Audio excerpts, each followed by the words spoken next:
ഉൽപ്പത്തി പുസ്തക വായന 32-ാം അധ്യായം. യാക്കോബ് തിരിച്ചു വരുന്നു. യാക്കോബ് യാത്ര തുടർന്നു. ദൈവത്തിൻ്റെ ദൂതന്മാർ വഴിക്ക് വെച്ച് അവനെ കണ്ടുമുട്ടി. അവരെ കണ്ടപ്പോൾ അവൻ പറഞ്ഞു, ഇത് ദൈവത്തിൻ്റെ സൈന്യമാണ്. ആ സ്ഥലത്തിന് അവൻ മഹനായീം എന്ന് പേരിട്ടു. യാക്കോബ് ഏദോം നാട്ടിൽ സെയീർ ദേശത്ത് പാർത്തിരുന്ന സഹോദരനായ ഏസാവിൻ്റെ അടുത്തേക്ക് തനിക്ക് മുമ്പേ ദൂതന്മാരെ അയച്ചു. അവൻ അവരെ ചുമതലപ്പെടുത്തി, എൻ്റെ യജമാനായ ഏസാവിനോട് നിങ്ങൾ ഇങ്ങനെ പറയണം, അങ്ങയുടെ ദാസനായ യാക്കോബ് പറയുന്നു, ഇതുവരെ ഞാൻ ലാബാൻ്റെ കൂടെ പാർക്കുകയായിരുന്നു. എനിക്ക് കാളകളും കഴുതകളും ആടുകളും വേലക്കാരും വേലക്കാരികളുമുണ്ട്. അങ്ങേക്ക് എന്നോട് ദയ തോന്നണം. അതിനാലാണ് ഞാൻ അങ്ങയുടെ അടുത്തേക്ക് ആളയച്ച് പറയുന്നത്. ദൂതന്മാർ തിരിച്ചു വന്ന് യാക്കോബിനോട് പറഞ്ഞു, ഞങ്ങൾ അങ്ങയുടെ സഹോദരനായ ഏസാവിൻ്റെ അടുക്കൽ ചെന്നു. അവൻ 400 ആളുകളുടെ അകമ്പടിയോടെ അങ്ങയെ കാണാൻ വരുന്നുണ്ട്. യാക്കോബ് വളരെയധികം ഭയപ്പെട്ട് അസ്വസ്ഥനായി. തൻ്റെ കൂടെയുണ്ടായിരുന്ന ആളുകളെയും ആടുമാടുകളെയും ഒട്ടകങ്ങളെയും എല്ലാം അവൻ 2 ഗണമായി തിരിച്ചു. ഏസാവ് വന്ന് ഒരു ഗണത്തെ നശിപ്പിക്കുന്ന പക്ഷം മറ്റേ ഗണത്തിന് ഓടി രക്ഷപ്പെടാമല്ലോ എന്ന് അവൻ ചിന്തിച്ചു.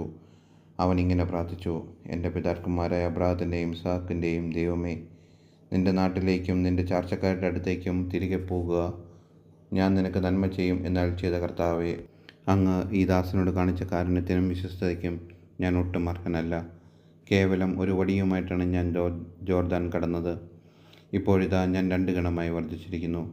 എൻ്റെ സഹോദരനായ ഏസാവിൻ്റെ കയ്യിൽ നിന്ന് എന്നെ രക്ഷിക്കണമെന്ന് ഞാൻ അങ്ങയോട് പ്രാർത്ഥിക്കുന്നു. അവൻ വന്ന് എന്നെയും കുഞ്ഞുങ്ങളെയും അമ്മമാരെ നശിപ്പിച്ചേക്കുമെന്ന് ഞാൻ ഭയപ്പെടുന്നു. നിനക്ക് നന്മ ചെയ്ത് നിൻ്റെ സന്തതികളെ കടൽ തീരത്തെ മണത്തരി പോലെ എണ്ണാനാവാത്ത വിധം വർദ്ധിപ്പിക്കും എന്ന് അവിടുന്ന് അരുളി ചെയ്തിട്ടുണ്ടല്ലോ.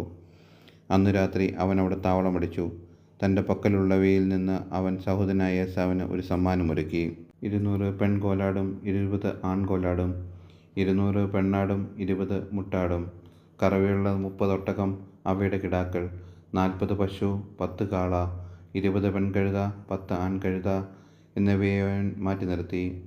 ഈ ഓരോ കൂട്ടത്തെയും വേറെ വേറെ തൻ്റെ ഭൃത്യന്മാരെ ഏൽപ്പിച്ചിട്ട് യാക്കോബ് തുറന്നു, എനിക്ക് മുൻപേ പോകുക. കൂട്ടങ്ങൾ തമ്മിൽ അല്പം അകലമുണ്ടായിരിക്കണം.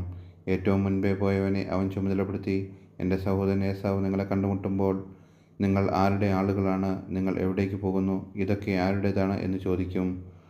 നിങ്ങൾ ഇപ്രകാരം മറുപടി പറയണം, ഇവ അങ്ങയുടെ ദാസനായ യാക്കോബിൻ്റേതാണ്. യജമാനായ ഏസാവിനുള്ള ഉപഹാരമാണിത്. അവൻ ഞങ്ങളുടെ പിന്നാലെയുണ്ട്. 2-ാമനെയും 3-ാമനെയും കൂട്ടങ്ങളെ നടത്തിയിരുന്ന എല്ലാവരെയും അവൻ ഇതുതന്നെ പറഞ്ഞേൽപ്പിച്ചു. ഏസാവിനെ കാണുമ്പോൾ നിങ്ങളെല്ലാവരും ഇതുതന്നെ പറയണം, അങ്ങയുടെ ദാസനായ യാക്കോബ് തൊട്ടുപുറകെയുണ്ട് എന്നും പറയണം. അവൻ ഇപ്രകാരം ചിന്തിച്ചു, ഞാൻ മുൻകൂട്ടി അയച്ചിരിക്കുന്ന സമ്മാനം കൊണ്ട് എനിക്ക് അവനെ പ്രീതിപ്പെടുത്താനാവും. അത് കഴിഞ്ഞ് ഞാൻ അവനെ നേരിൽ കാണും. അവൻ എന്നെ സ്വീകരിച്ചേക്കും. അതിനാൽ സമ്മാനം മുൻകൂട്ടി അയച്ചിട്ട് അവൻ അന്ന് രാത്രി കൂടാരത്തിൽ തങ്ങി. യാക്കോബിൻ്റെ മൽപ്പിടുത്തം. ആ രാത്രി തന്നെ യാക്കോബ് തൻ്റെ 2 ഭാര്യമാരെയും 2 പരിചാരികമാരെയും 11 മക്കളെയും കൂട്ടിക്കൊണ്ട് യാബോക്ക് എന്ന കടവ് കടന്നു. അവരെ അവൻ പുഴക്കരെ കടത്തിവിട്ടു. തൻ്റെ സമ്പാദ്യം മുഴുവൻ അക്കരയ്ക്കെത്തിച്ചു. യാക്കോബ് മാത്രം ഇക്കരെ നിന്നു. അവിടെ വെച്ച് ഒരാൾ നേരം പുലരുന്നവരെ അവനുമായി മൽപ്പിടുത്തം നടത്തി. കീഴ്പ്പെടുത്താൻ സാധ്യമല്ലെന്ന് കണ്ടപ്പോൾ അവൻ യാക്കോബിൻ്റെ അരക്കെട്ടിൽ തട്ടി. മൽപ്പിടുത്തത്തിനിടയിൽ യാക്കോബിൻ്റെ തുട അരയിൽ നിന്നും തെറ്റി. അവൻ പറഞ്ഞു, നേരം പുലരുകയാണ്, ഞാൻ പോകട്ടെ. യാക്കോബ് മറുപടി പറഞ്ഞു, എന്നെ അനുഗ്രഹിച്ചിട്ടില്ലാതെ അങ്ങയെ ഞാൻ വിടുകയില്ല. അവൻ ചോദിച്ചു, നിൻ്റെ പേരെന്താണ്? യാക്കോബ് അവൻ മറുപടി പറഞ്ഞു. അപ്പോൾ അവൻ പറഞ്ഞു, ഇനിമേൽ നീ യാക്കോബ് എന്നല്ല, ഇസ്രായേൽ എന്ന് വിളിക്കപ്പെടും. കാരണം ദൈവത്തോടും മനുഷ്യരോടും നീ മല്ലിട്ട് ജയിച്ചിരിക്കുന്നു. യാക്കോബ് അവനോട് പറഞ്ഞു, എന്നോട് പറയണമെന്ന് ഞാൻ അപേക്ഷിക്കുന്നു. എന്തിനാണ് എൻ്റെ പേരറിയുന്നത്? അവൻ ചോദിച്ചു. അവിടെ വെച്ച് അവൻ യാക്കോബിനെ അനുഗ്രഹിച്ചു.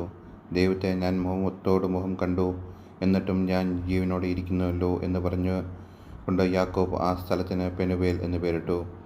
അവൻ പെനുവേൽ കടന്നപ്പോഴേക്കും സൂര്യൻ ഉദിച്ചു. ഉളുക്കനിമിത്തം അവൻ ഞൊണ്ടുന്നുണ്ടായിരുന്നു.